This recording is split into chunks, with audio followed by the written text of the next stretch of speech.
Le développement du journal. La ministre de la Santé publique et de la Population dément les rumeurs circulant sur les réseaux sociaux faisant croire que le Covid-19 serait déjà présent dans le pays. Marie-Greta Roy-Clément qui explique que les 16 passagers débarqués à Tabar la veille au soir en provenance de la République dominicaine ne présentent aucun symptôme de la maladie. Toutefois, elle confirme le décès en cours de route de l'un des voyageurs des suites de malaise et précise que les autres sont actuellement placés en observation à Tabar. Dr Roy dit attendre les résultats de l'autopsie pour décider du sort de ces 16 voyageurs. Écoutez ces précisions.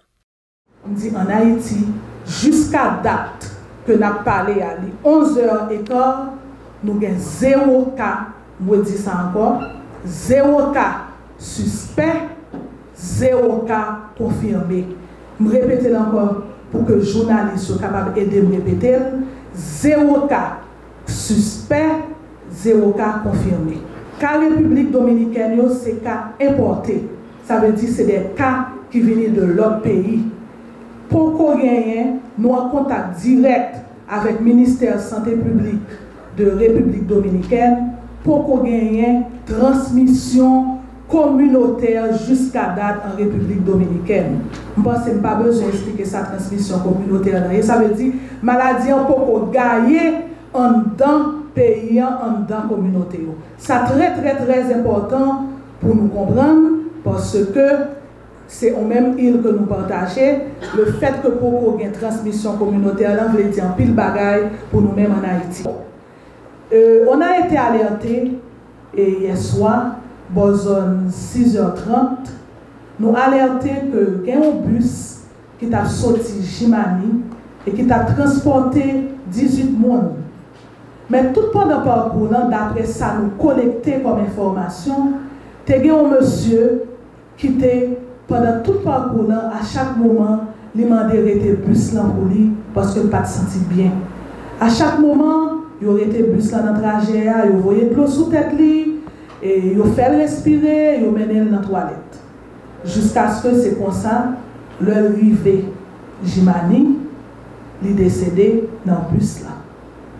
Maintenant, l'autorité dominicaine dans le bus ça, c'était haïtien seulement qui était gagné dans le bus ça. Maintenant, l'autorité dominicaine, puisque mourir sur le territoire dominicain, l'autorité dominicaine a décidé qu'il y ait un corps Mounsa. Et puis, il y a des gens qui t'a accompagné les gens, qui ont avec comme Mounsa pour être capable de faire autopsie Mounsa. Mais 16 autres personnes qui étaient dans le bus là, ils ont le bus là tout, ils ont fait 16 Mounsa traverser sous Malpasse. Comme nous-mêmes, équipe nous présents avec un épidémiologiste départemental, OSEO, puisque Jean dit nous, avons fait screening au niveau de la frontière de Malpasse. Donc, puisque l'équipe nous était présente, ils ont jugé que parce que d'après l'information que les gens qui étaient dans le bus l'ont dit, des symptômes que le monde a, si un symptôme que le monde a été présenté, il a toussé, il a la fièvre, il n'a pas senti bien, tantôt il a fait mal, tantôt il n'a pas gagné, tantôt il a senti tête qui a viré, etc. Nous avons jugé, puisque tu as gagné fièvre avec tout dans le tableau que le monde a décrit, nous t'ai jugé pour nous te mettre reste moun sa yo qui était dans le bus là en quarantaine. Par ailleurs, la ministre informe que le MSPP multiplie ses efforts en vue d'empêcher l'introduction du Covid-19 dans le pays et ou de limiter les dégâts éventuels dans le cas contraire. Elle en a profité pour exhorter la population à observer strictement les consignes du ministère de la Santé publique. Suivez. Nous avons dit nous même action que nous avons commencé à poser à continuer. Action est divisée en dépistage, en screening. Ça veut dire que, par exemple, si nous prenons au niveau des 2 aéroports internationaux, tout le monde qui a rentré dépisté. Qui s'est les dépisté au niveau des aéroports? Je pense que plusieurs d'entre nous déjà au courant, mais il faut toujours rappeler terme. Qui s'est été dépisté? Ça veut dire que l'un monde arrive dans l'aéroport. Et c'est ça que nous avons choisi de faire. Quel que soit côté ou sortir, il y a bonne température, il y a bon formulaire pour remplir, et au bon petit formulaire qui est l'alerte sanitaire qui dit sous bon problème, mais qui ça pour faire, mais qui côté pour aller. Donc, dépistage ça, il continue au niveau des 2 aéroports internationaux et je suis capable de dire que l'intensifier depuis l'heure où nous avons commencé. Et dépistage ça tout continuer dans les points d'entrée officiels. Je dis bien officiels parce que il y a 4 points d'entrée officiels en Haïti, mais il y a plus de 200 points d'entrée officieux. Donc au niveau des points d'entrée officiels, c'est-à-dire au niveau de Malpasse, au niveau de Ouanamet, au niveau de Belader, au niveau de Ansapitre, même dépistage ça que nous avons fait dans l'aéroport international, dépistage ça a continué à intensifier, à renforcer. Maintenant, nous ne sommes pas capables de gagner une phase pré-épidémique pour ne pas former le monde, pour ne pas connaître qui ça a fait si la maladie arrive sur nous. C'est comme ça, pendant toute semaine, nous avons formé différentes catégories de monde. Nous avons formé premièrement des prestataires en médecins, infirmières. Là-dedans, c'est des gens qui étaient déjà recevoir formation, là nous avons préparé pour Ebola. Le mot d'ordre de grève de la Fédération nationale des travailleurs en santé crée une confusion entre le petit personnel et les autres employés de l'hôpital universitaire La Paix à Delma 33. Si les membres du syndicat ont décidé d'observer une trêve suite à une rencontre lundi avec les responsables du MSPP, ceux du petit personnel tiennent mordicus. Pas question de lever la grève puisque leurs revendications ne sont pas encore satisfaites, ont-ils déclaré. Pourtant, après une rencontre avec les membres du cabinet de la ministre de la Santé publique, les syndicalistes ont décidé de lever provisoirement la grève lancée par la FENATRAS le 2 mars dernier pour exiger un ajustement salarial et de meilleures conditions de travail. Les membres du petit personnel refusent de reprendre du service, arguant que leurs revendications ne sont pas encore satisfaites. Selon Marie-Marthe Sirel, membre du syndicat, les partis se sont entendus sur une levée provisoire de la grève à partir de ce week-end en attendant une nouvelle rencontre qui devrait avoir lieu incessamment. L'augmentation de 5 000 gourdes promise par le gouvernement aux policiers sur leur carte de débit sera effective au plus tard lundi, a laissé entendre le porte-parole de la PNH, le commissaire Michel-Ange Louis-Jeune, rappelant que ce sont au total 10 000 gourdes qui seront disponibles sur ces cartes.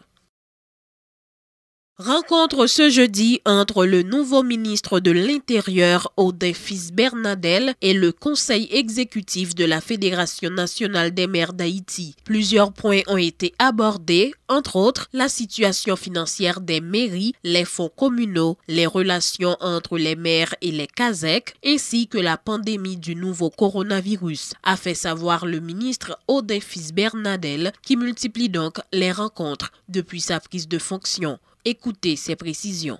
Il y a travaillé avec Zongyo, ça, président. Oui. Travaille avec Zongyo, il estime que il y a des mairies de seconde zone et de troisième zone qui, jusqu'à présent, il y a quatrième zone, non? Troisième catégorie, qui va jamais recevoir location. Donc, à droite, là, c'est DCTA, et puis, de l'autre côté, nous gagnons directeur et finance locale, là, tout. Et puis à gauche, moi, c'est un conseiller dans le cabinet là. Donc, tout le nouvelle année, c'est président départemental. C'est ça, je pourrais le dire. Le conseil exécutif, c'est finalement là. Peut-être seulement qui va là, c'est Nord-Est. Bon, Nord-Est qui va là. Donc, nous débattons ensemble de questions. Nous parlons tout de fonds communaux. Fonds communaux qui sont censés prendre ici, c'est là, MPCE. Dans là, on va débattre question ça avec le Premier ministre et en même temps ministre de la planification. On va débattre question avec moi quid qui va comme ça et qui ça fait avec elle parce que son bail qui d'une extrême importance pour eux parce que dit que ils ont allocation de 5 millions de gouttes je crois par commune. Bah oui, dit que pendant 2 exercices que va venir donc tout ça là on va le débattre avec le Premier ministre qui est ministre de la planification. Nous parlons de relations entre qui est entre maire et Kazek, nous connaissons. Entre maire et Kazek, relation ça, il n'y a pas de relation de bon voisinage, parce qu'il y a des fois un problème d'autorité posé.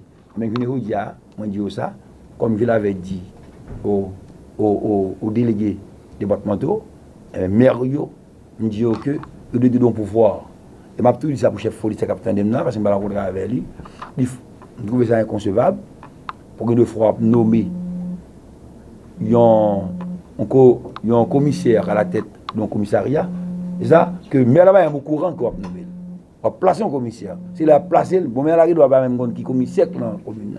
Là, au moment des maires, de même pour pas, il faut assumer l'autorité en ce sens. Et dit que maman de ces maires qui est commissaire là, même des fois maire là au courant de qui commissaire qui a placé. Et il me dit nous ça clair, moi-même, à partir d'aujourd'hui, je vais demander chef de police chaque fois la fait. Ou bien directeur départemental la fait, il faut que le maire là au courant, dans une zone respective, pour le placer commissaire là. Nous parlons de une situation de dysfonctionnement qui est dans certaines mairies, parce que nous connaissons un conflit entre maires. Il y a abandon, il y a décès et il y a démission. Tout ça là, de concert avec des CT, nous allons travailler sur eux, décider rapidement. Le président de la FENAM, Jude-Édouard Pierre, s'est félicité de la tenue de cette rencontre de prise de contact et d'échange avec le nouveau titulaire du ministère de l'Intérieur et des collectivités territoriales. L'édile de Carrefour dit adhérer totalement au discours du ministre Odin Fils-Bernadel, un discours orienté vers le renforcement des capacités des collectivités territoriales et la valorisation des fonctions municipales. Se réjouit Jude-Édouard Pierre, qui souhaite que le nouveau gouvernement se penche rapidement sur le dossier des fonds communaux. Il promet la pleine participation des municipalités dans les efforts pour prévenir l'introduction et la propagation du coronavirus dans le pays. Le maire, Jude-Édouard Pierre. Nous vraiment tombés sur un ministre qui gagne un discours que FENAM fait 4 ans à véhiculer. Nous prenons au mot et nous pensons effectivement c'est vraiment le discours idéal d'un ministre de l'Intérieur. C'est renforcer la capacité collectivité, assurer valorisation des fonctions municipales, des fonctions locales et jouer au rôle d'interface des collectivités auprès du gouvernement, auprès de la présidence. Dans le conseil des ministres, dans le conseil de gouvernement, faut nous-mêmes, magistrats, de Villiers, nous avons des gens qui parlent pour nous. Ça n'a jamais été le rôle, ça n'a jamais été fait par le ministre intérieur. Parce que justement, ces gouvernements qui nomment les difficiles, ce n'est pas tout le ministre capable de responsabilité à le défendre. Mon ministre, pour ça comme engagement, vraiment saluer ça et nous prenons acte de ça. Et nous voulons assurer le ministre que nous avons support. Aussi longtemps il décide de travailler comme ça, aussi longtemps il a mis à la disposition.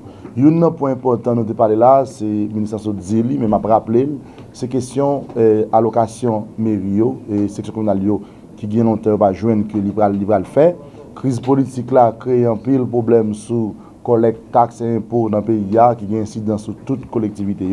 Donc il faut gagner une intervention rapidement de nouveau gouvernement qui supporte le ministère intérieur, qui facilite que eh bien c'est pas seulement fonds de gestion qui parle bail mairie possibilité parce que il pas qu'à répondre à toute obligation. Par contre, gain plus gros bagage nous pensons c'est implication collectivité dans la question réponse coronavirus là, premièrement au niveau sensibilisation et deuxièmement prévention formation.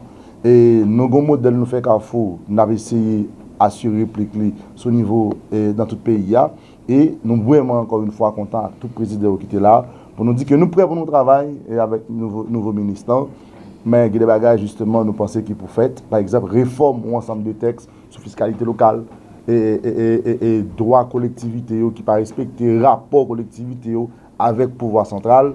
Faut qu'il repenser, il faut qu'on nouvelle approche sur territoire là parce que nous disons encore nous répéter et je veux dire ça parce qu'il fait unanimité, pas aucune possibilité pour Haïti changer s'il ne peut pas passer par décentralisation. La monnaie nationale poursuit sa descente aux enfers. Il faut en effet aujourd'hui pratiquement 98 gourdes pour l'acquisition d'un dollar américain. Le billet vert se rapproche donc un peu plus de la barre des 100 gourdes.